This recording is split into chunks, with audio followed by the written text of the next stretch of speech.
Hey guys, the Super Review Show here for another My Thoughts on episode. This is my thoughts on the new Ghostbusters franchise and where will the future of Ghostbusters go from here. I'm going to get into this right now. Okay, so here we go. Now we all know that the new Ghostbusters film is being rebooted by Paul Feig, the director of Bridesmaids and The Heat, and he is co-writing with another writer who wrote The Heat with him. So they kind of have a history there. Now they have Melissa McCarthy, Kristen Wiig. I forget the other two names, but either way, they're having a female-led Ghostbusters cast, which I am totally cool with. I'm actually really a little bit excited for it because it's something new. We couldn't have Ghostbusters 3 even with the passing of Harold Ramis, which just kind of drove that to the ground and said, look, you cannot have Ghostbusters 3 happen because of the death of Ramis and because Bill Murray won't do it. Ernie Hudson will say, I'll think about it. Dan Aykroyd would have been the only Ghostbuster in the film. So that would never happen. But luckily, and then Ivan Reitman dropped out as well. But luckily we have a director like Paul Feig who said he's going to reboot the entire slate. The other two films don't exist now. And that's a good thing. Let me just get into that really quick. That's a good thing because if you say that it's 30 years later in the same universe, you can't retell the same story. We're like, oh, ghosts are gone. And, you know, you can't do what the video game did for the first two films. The Ghostbusters video game had the... it took place in 1991, 2 years after Ghostbusters 2. And things start getting a little spookier in New York City. So that's where the business boomed again. That's how the game got made.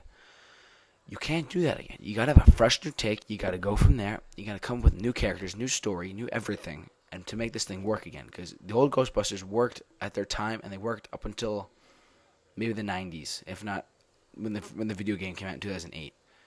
Otherwise, 2009, sorry. You can't have that. You got to... And this is my opinion, my thoughts on it. You got to reboot the whole slate. You got to make sure the Ghostbusters does a lot better of a job this time. Because don't get me wrong though, the first film is a classic. The second film is it's good, at best it's good. It's not a Ghostbusters film though. Well, I shouldn't say that, but it's a Ghostbusters film that doesn't hold up to the first one. That's in my opinion, anyways. Ghostbusters 2 it was good. Ghostbusters is a great movie.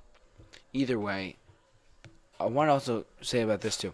When the announcement was made that Paul Feig was going to be the director of the new Ghostbusters film, he said he wanted to have slapstick comedy with horror elements in there as well. So he wanted to have a horror comedy, which is what Ghostbusters is, but he wanted to have more of a scarier element to it at the same time with the lighthearted tone of a comedy. And I found that to be very interesting. I found it to be a very interesting take on a Ghostbusters franchise. That could be something that works very well. It's a very narrow passageway to walk through. It's very hard to do it. But if he pulls it off, magic will happen. You're looking at probably like $400 million at the worldwide box office, if not more, which would be great. I would love that. That way, because you open up more Ghostbusters films. Speaking of more Ghostbusters films, as far as I know, that the second film that the Russo brothers were rumored to direct, and I believe they signed on to direct, was a Ghostbusters sequel with Channing Tatum to produce and possibly star in it, as well as Drew Pearce, the writer of Iron Man 3, to be a part of that.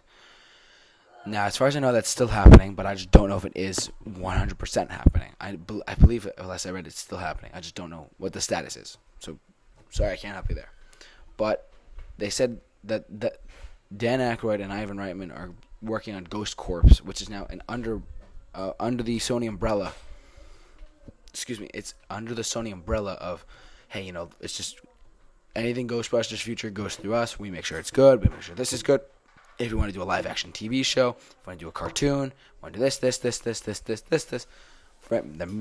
franchise rights, the media rights, all that stuff under Ghost Corps, which is look, I think that was a good move. But Paul Feig also said in an interview with IGN, he also said that, look, I had no idea about that. They just announced that automatically. I had no idea that was ever going to happen, and I didn't know that they were going to announce a new Ghostbusters program at Sony. It's just going to be one Dan Aykroyd and Ivan Reitman overlooking this, and they're just going to go from there. I don't know what the status is on that, and maybe that is a good idea. And also, there's a rumor going on that Chris Pratt may be part of the Channing Tatum film as a Ghostbuster. But look, he's a great actor, so is Channing Tatum. I don't see why not. But the first big hurdle they got to overcome. And plus, listen, they've earned my trust with the female Ghostbusters guys. I have a lot of faith in that too. When you have the director who's worked with one of the actors enough times, and you have a very diverse cast, but they've all did the screen test, they all did this, they all did that. They read lines from the movie, and Paul Feig probably chose them because they fit the right part of that role. And what they're not doing is they're not saying, okay, this is going to be the Bill Murray. They're not playing like Melissa McCarthy is not playing Venkman. It's a brand new character. Same thing with Kristen Wiig. She is not playing Egon's character, or Spengler. They're not doing that. They're making a brand new thing, all new characters, all new everything, blah, blah, blah, blah. Quit your whining. It's going to be fine. If it's a good movie, if it's just good, box office, $300 million, tops.